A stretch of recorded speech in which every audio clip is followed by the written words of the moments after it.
Welcome to the perfectly imperfect backyard homestead, brought to you today by me, an inexperienced farmer. This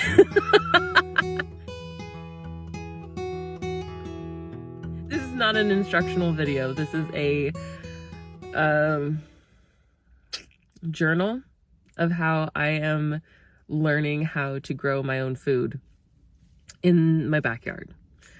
I became really interested in this subject several years ago when I started to watch YouTube videos about people who were homesteaders. And I thought, my God, what an amazing life. Specifically, there was a group of people up in Alaska that lived off the land. And I think it was like a TLC program or something. It was this big family, and they just lived off grid. And it was the first time that I really, understood what that meant, or that it was even possible. And this little seed was sprouted in my mind that that seems like a really, really fantastic way to live. And it's not because I'm anti-government or that I feel like the apocalypse is coming or any of those types of things. I just feel like being self-sufficient is so rewarding, and I've really enjoyed being self-sufficient in my life and being independent.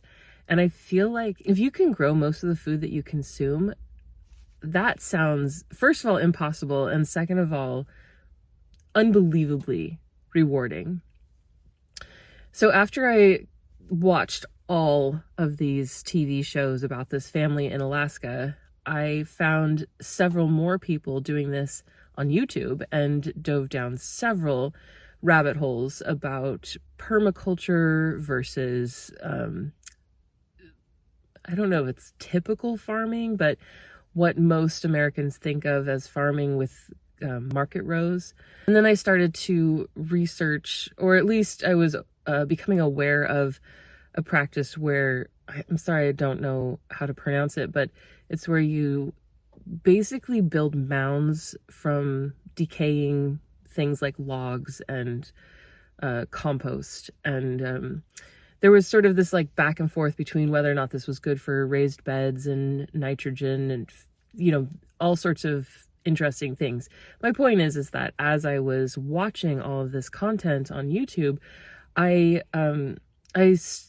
think that I felt really overwhelmed by it all, because there's so much information and so many people telling you what's right and what's not right and what you should do and what you shouldn't do. And you're going to kill your container if you use this kind of dirt. And if you don't use this kind of dirt, then, you're the worst person on the planet. And it felt just really, really super overwhelming to me. So I spent years just watching other people do it. This year I decided to jump headfirst into a backyard farm, basically because of the insecurity around the food industry and the tariffs and where we're getting our food and what is it, how is it produced, is it GMO, you know what I mean? Like I read this thing about McDonald's off-gassing their potatoes for 6 weeks before they could even begin to process them because they use so many chemicals. And I thought, my God, which all ties into my health issues. And I have this new theory about how I don't know that I necessarily have food allergies, but maybe I'm just allergic to all of the crap that they put into the food. Maybe if I can grow my own food and I know exactly where it's coming from and I know exactly what's been put into it and their heirloom seeds and what have you, maybe I won't have so many digestive issues. So I think that there was a lot that led me to making this decision to have my own backyard urban homestead, if you will. But the biggest challenge, of course, is how do you start? How do you do this? It seems like a gigantic thing to do. We've got one of those situations where I need to do A, but I can't until B's done. And then B starts a whole new project. And it's a vicious cycle of, I really need to get this done for a very specific reason, but I have to do 40 other things first in order to even start on the project that I need to get done. most of the people who I watch on YouTube have tractors and big families and resources that I don't have. I have a shovel and I have a rake and I have a hoe. That's it. I also have a wheelbarrow with a partly flat tire, which is a challenge, but it works. It works for now. What I decided to do was to pocket this idea that anything that I create has to be pretty or perfect or in nice little rows. I dismissed the idea that I need to weed everything or that I need to make it Instagrammable. And I just started clearing the backyard from, basically my backyard is raw, unkept land that we really haven't done anything to it since we moved in, which is fantastic, it turns out, because we haven't stripped the soil of all of its nutrients. But because of that, it is 1/4 of an acre of just foxtails and God knows what else. Wild blackberries and crazy stuff. So over the last 5 weeks, I have decided to spend at least 1 hour a day in the backyard, just clearing it and making it ready for seeds. Because starting April 1st, my plan is to plant seeds directly into the ground and just do my best and see what happens.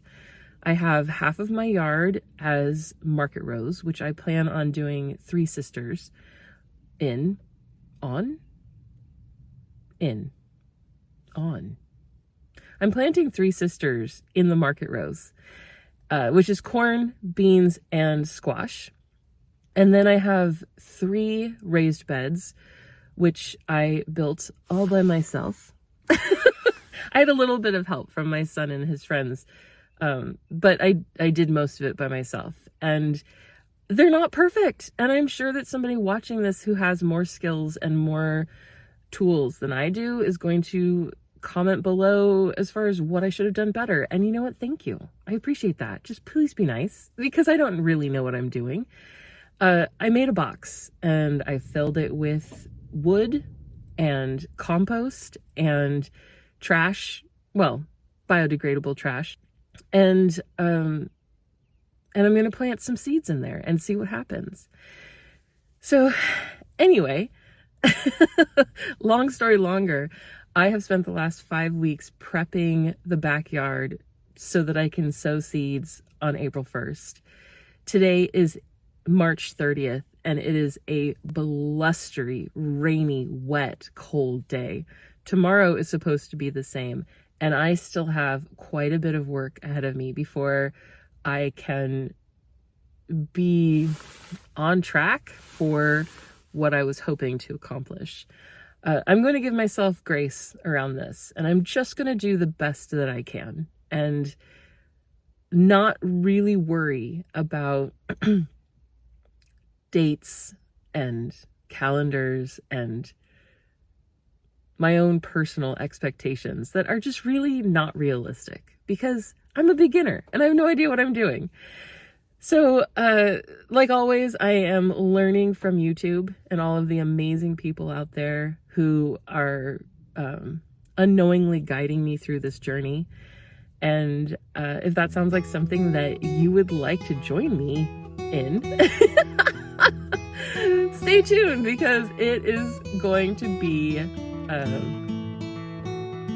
interesting adventure for sure.